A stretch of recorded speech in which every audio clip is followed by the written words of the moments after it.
A fazenda Hinterkaifeck estava envolta em um silêncio sepulcral. Não era o silêncio tranquilo do campo, mas um silêncio pesado, quase opressor, interrompido apenas pelo vento que sussurrava entre as árvores e os galhos secos. Um silêncio que parecia gritar, carregado de uma história macabra e recente. Naquele lugar isolado, 6 corpos jaziam brutalmente assassinados. Testemunhas mudas de uma violência impensável. O assassino, um vulto desconhecido e aterrorizante, espreitava, ou talvez já tivesse partido, deixando para trás apenas o horror e um mistério que se recusaria a ser desvendado. A preocupação dos vizinhos com a ausência da família Gruber foi crescendo. Dias se passaram sem que vissem Andreas, Cecília, Victoria, Joseph ou a pequena Cecília. Aquilo não era normal para uma família tão arraigada à rotina da fazenda. Finalmente, alguns deles decidiram ir até Hinterkaifeck para investigar. A porta do celeiro estava entreaberta, um detalhe pequeno, mas que quebrou a quietude da paisagem. O que encontraram lá dentro foi uma cena que congelaria o sangue de qualquer um. Os corpos estavam empilhados, um em cima do outro. Andreas Gruber, sua esposa Cecília Gruber, a filha viúva Victoria Gabriel e a pequena Cecília, de 7 anos, foram as primeiras vítimas. A visão era chocante, a brutalidade dos golpes indizível. Joseph, o filho de 2 anos de Victoria, e a nova empregada Maria Baumgartner, de 44 anos, também foram encontrados mortos, cada um em um local distinto da propriedade. O chão, as paredes, tudo contava uma história de terror. Era uma cena de crime impensável, um pesadelo que havia se materializado em plena luz do dia. Diante de tamanha barbárie, a voz que narra este horror se mantém calma, quase fria. Não há gritos ou pânico. Apenas a descrição precisa dos detalhes perturbadores. Os corpos, os ferimentos, o cenário desolador. A ausência de emoção explícita na narração não diminui o impacto. Ao contrário, amplifica o horror, deixando que a mente do ouvinte preencha as lacunas com a gravidade da situação. O mal havia visitado Hinterkaifeck, e o silêncio seria seu legado. Mas o que levou a tal tragédia? Dias antes da descoberta macabra, sons estranhos eram ouvidos no sótão da fazenda. Passos, movimentos, como se alguém estivesse ali, escondido, observando. A fazenda, isolada do resto do mundo, guardava segredos ainda mais sombrios do que se podia imaginar. Antes de continuarmos, inscreva-se no canal e diga-nos nos comentários de onde você está assistindo.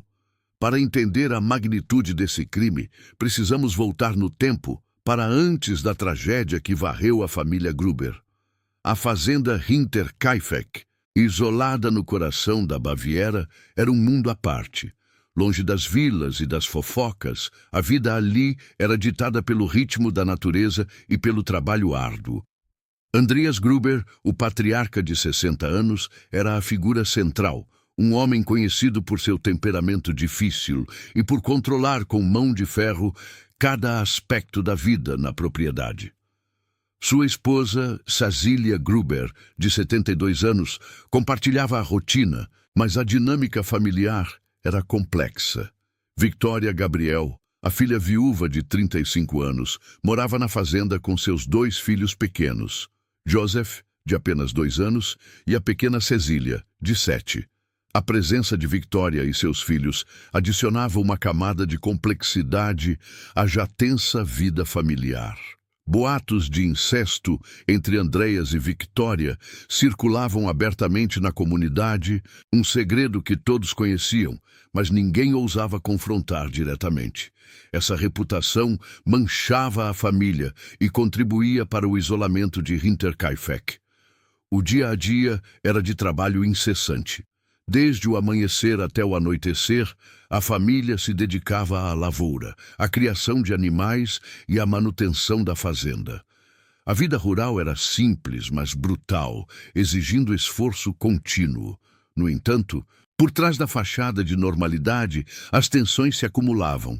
A personalidade dominadora de Andreas gerava atritos constantes e a atmosfera na casa era pesada, cheia de ressentimentos não ditos. 6 meses antes dos assassinatos, a antiga empregada da fazenda fugiu sem aviso. Ela alegou que a casa era assombrada, que ouvia vozes e passos estranhos à noite. Ninguém deu muita atenção na época, mas em retrospectiva, seu medo era um presságio. Depois de sua partida, uma série de eventos estranhos começou a acontecer, que somados pintavam um quadro de crescente perturbação. Pegadas na neve foram encontradas, levando da floresta até a porta da casa. O mais assustador era que não havia pegadas de volta. Alguém havia chegado à fazenda, entrado e desaparecido sem deixar rastros. Andreas Gruber relatou o incidente aos vizinhos, mas não à polícia, talvez por seu orgulho ou por querer lidar com a situação por conta própria. Chaves da casa começaram a desaparecer e a família tinha a sensação de que alguém havia tentado forçar as portas. Pequenos objetos mudavam de lugar, causando uma sensação de invasão e paranoia. Certo dia, um jornal foi encontrado na fazenda. O problema: ninguém da família havia comprado ou lido aquele periódico. Era mais uma prova de que havia uma presença estranha, um intruso silencioso que se movia pela casa sem ser visto. Esses incidentes, antes isolados, começaram a se conectar na mente de Andreas, que se tornou cada vez mais paranoico.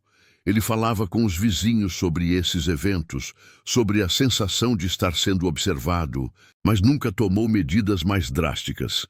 Apesar de tudo isso, a vida na fazenda continuou, até o dia em que Maria Baumgartner, a nova empregada de 44 anos, chegou. Ela mal teve tempo de se instalar, mal teve tempo de perceber o perigo iminente. Maria chegou a Hinterkaifeck apenas algumas horas antes dos assassinatos, completamente inconsciente do destino terrível que a aguardava. A família Gruber-Gabriel vivia sob uma sombra, a sensação de que uma presença invisível e constante os observava, aguardando o momento certo para atacar. O medo se instalava, silencioso e implacável, nas rachaduras emocionais daquela família isolada. Naquela noite fatídica, o silêncio da fazenda Hinterkaifeck foi quebrado por atos de violência inimagináveis. As evidências, recolhidas posteriormente e de forma deficiente, apontavam para um ataque metódico e brutal. Acredita-se que Andreas Gruber e Cecilia Gruber, sua esposa, foram os primeiros a morrer, atraídos para o celeiro, talvez por algum barulho ou ardil. Lá, foram confrontados e golpeados impiedosamente com uma ferramenta agrícola, provavelmente uma picareta. Victoria Gabriel e sua filha Cecília, de 7 anos, foram as próximas vítimas, também atraídas para o mesmo local e mortas da mesma maneira cruel. A brutalidade dos assassinatos era chocante. Não houve gritos que pudessem alertar os vizinhos distantes. As mortes foram rápidas e eficientes, indicando uma premeditação ou, no mínimo, uma frieza assustadora por parte do assassino. Depois de ceifar a vida de 4 membros da família no celeiro, o agressor entrou na casa. Ali, encontrou o pequeno Joseph, de apenas 2 anos, dormindo em seu berço, e o matou também. Por fim, a nova empregada, Maria Baumgartner, que havia chegado poucas horas antes, foi a última a ser assassinada em seu quarto. Uma a uma, sem chance de defesa, as 6 vidas foram brutalmente tiradas. O mais perturbador não foi apenas a violência dos crimes, mas o que se seguiu. O assassino permaneceu na fazenda por dias após o massacre. Vizinhos que foram lá depois testemunharam que os animais estavam alimentados, a comida havia sido consumida da despensa e a rotina da fazenda, de alguma forma macabra, continuou. Fumaça foi vista saindo da chaminé e o cachorro da família foi ouvido latindo. sugerindo que o assassino estava vivendo entre os mortos, em meio ao horror que ele mesmo havia criado. Esse detalhe adicionou uma camada de frieza e desumanidade que chocou a todos. Quando a polícia finalmente chegou à fazenda, a ineficácia inicial da investigação se tornou evidente. A cena do crime não foi isolada adequadamente, permitindo que curiosos e vizinhos entrassem e saíssem, contaminando as evidências e destruindo pistas valiosas.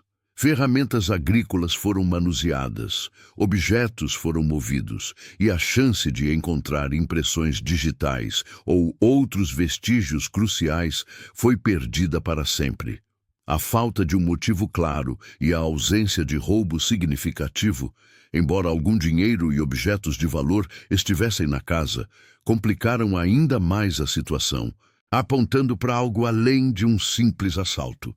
Nos anos que se seguiram, a polícia interrogou mais de 100 suspeitos, sem sucesso. As teorias variavam. Um crime passional, talvez ligado aos boatos de incesto entre Andreas e Victoria. Uma vingança de algum inimigo de Andreas, que tinha uma reputação de homem difícil. Um andarilho que se escondeu na fazenda, como sugeriam os passos no sótão e as pegadas na neve. Ou até mesmo um membro da própria família, o que nunca foi totalmente descartado. No entanto, nenhuma dessas teorias conseguiu fornecer provas concretas que levassem a um culpado.